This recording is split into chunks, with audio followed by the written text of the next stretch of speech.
윤석열 정부는 건설노조 그리고 건설 노동자분들을 가리켜서 건폭이다 이렇게 얘기를 했는데 실제로 폭력성, 과잉성을 보여주고 있는 것은 오히려 윤석열 정부라고 생각됩니다. 건설 노동자에 대한 구속영장 청구가 31건이 이루어졌었는데 절반 이상이 기각됐습니다.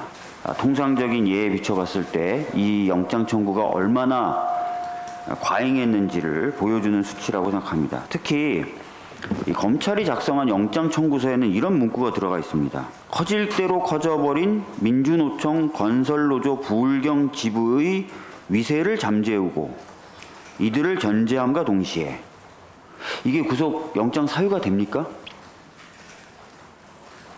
기자분들도 다 아시겠지만 구속 영장이 발부되는 그런 사유, 요건은 범죄 혐의의 상당성, 증거인멸의 우려, 도주 우려 3가지뿐입니다.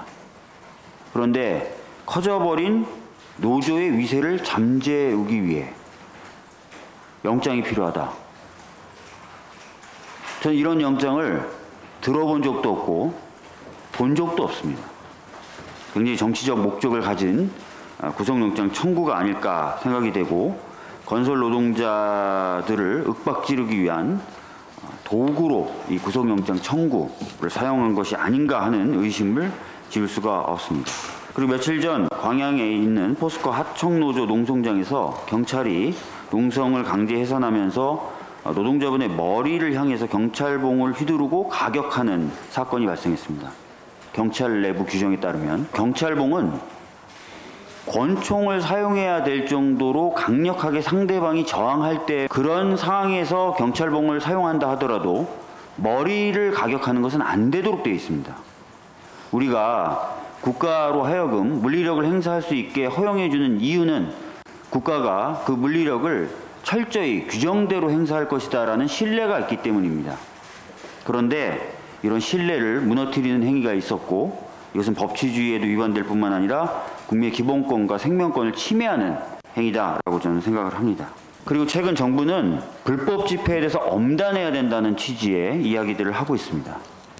여러분, 불법 집회로 대표적으로 이야기되는 집회가 무엇입니까? 집시법에 따르면 신고하지 않은 집회, 신고 범위를 일탈한 집회, 신고했는데 금지 통고된 집회를 대표적인 불법 집회라고 합니다.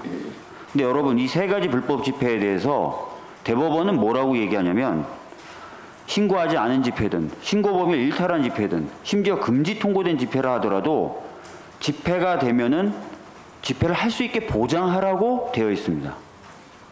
실질적으로 집회 과정에서 폭력행위가 발생하고 그 폭력행위의 정도가 사회의 안녕 질서를 침해할 정도에 이르러서야 비로소 집회를 금지하거나 해산하라고 얘기하고 있습니다.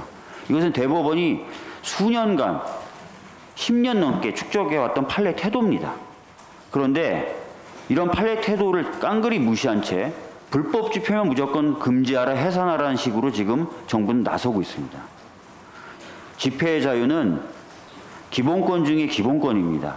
생명권 다음으로 소중하다고 평가받는 표현의 자유의 일부이고 약자를 위한 표현의 자유로 그 가치가 매우 중요한 기본권입니다.